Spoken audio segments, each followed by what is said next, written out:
What's going on, Jeromes? So your Minnesota Vikings will be finding their future franchise quarterback in all likelihood in 7 days during the 2024 NFL Draft, and a lot has been made about the Vikings having the best possible landing spot for a rookie quarterback because you have Kevin So do you ever just go through your random folder of memes of Kevin O'Connell and you come across one where you don't remember if you had it on the show and you don't remember the context of its creation? And also, you're a little bit worried about things. But, Kevin O'Connell, give it to my baby. That's right. Come on in, purify yourselves in the waters of Lake Minnetonka, and just come, let this team embrace you in a warm hug.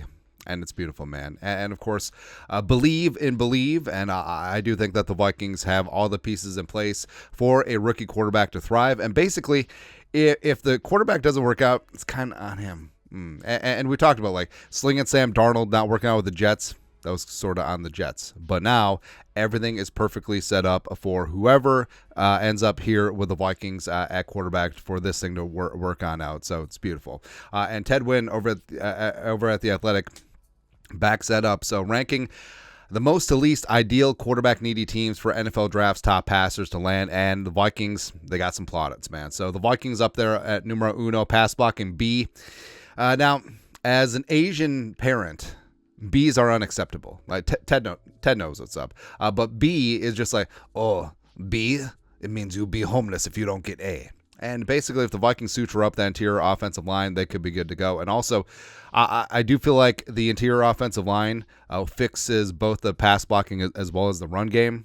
So we'll see. But run game, a big boost, bringing in Aaron Jones, weapons, Hawkinson, Addison, and Jefferson. Almost forgot him. The Sons of Anarchy. It's beautiful. Play caller, Kevin O'Connell, A-. I feel like he's still growing and showing as a play caller, and he really is leading into the role. And even though we gave O'Connell some poop last year after the 0-3, 1-4 start, as well as giving away now a handful of games late in the season that the Vikings could have, should have won, but is what it is. Defense, A-. That's going to be A. Very, very soon. Brian Flores, baby, getting after it. What more can you ask for a signal caller? Justin friggin' Jefferson is the best receiver in the game. Jordan Addison can be one of the better number 2 receivers in the league. Tight end TJ Hawkinson won't be ready to start the season because he tore his ACL, but he'll be back. The Vikings could use interior offensive line upgrades. I just said that. But they already have one of the league's best best tackle duos in left tackle Christian Darrisaw and right tackle Brian O'Neill. They finished 13th in offensive rushing success last season, despite defenses being able to focus on the run more with Jefferson and Kirk Cousins missing. Ted had a typo. Kirk Cousins. Jefferson's presence make it hard for teams to put that extra defender in the box, no matter who is playing quarterback. Head coach Kevin O'Connell is a strong play caller who can get his best weapons the ball, schemes up ways that make it difficult. Gets best weapons the ball and also tush pushes against the Bengals. Difficult to double Jefferson and takes advantage of extra attention Jefferson gets. Minnesota still finished 10th in yards per play last season, despite Jefferson missing 8 games and Cousins missing 10. That's insane.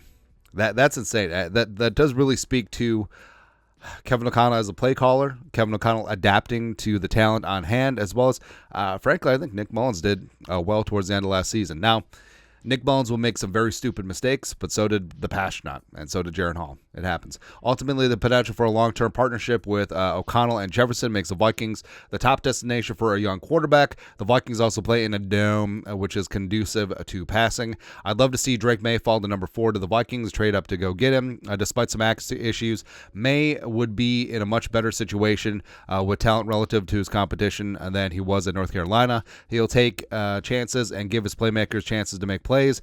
There might be some misfires, but there would be plenty of fireworks.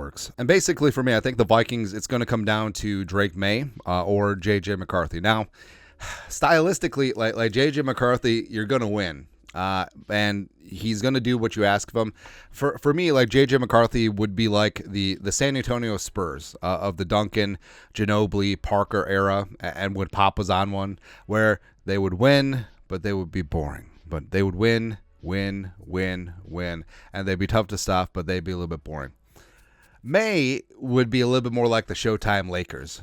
right? So you're going to have razzle-dazzle, you're going to have spectacle, but also sometimes you're going to have mistakes and sloppiness. Sometimes there's just going to be things that just don't quite work out, where the Spurs, consistent over and over and over and over again, but also they're probably not going to win any style points, where Showtime is Showtime, baby. That's right. And of course, with Drake May, you have the Josh McCown factor as well. Plus, I do think that McCown is going to be integrated as part of the offensive staff for the next couple of seasons. Do I see him potentially taking over as OC from Wes Phillips next offseason when Phillips is out of contract?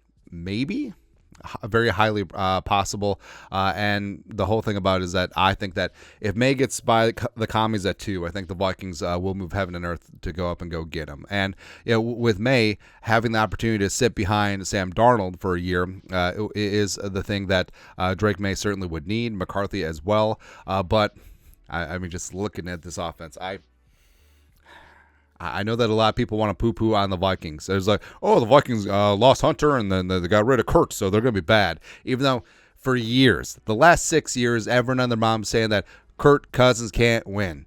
Kirk Cousins just grubs up money. Kirk Cousins just takes up salary cap. The second he's gone, oh, the Vikings going to miss Kirk Cousins.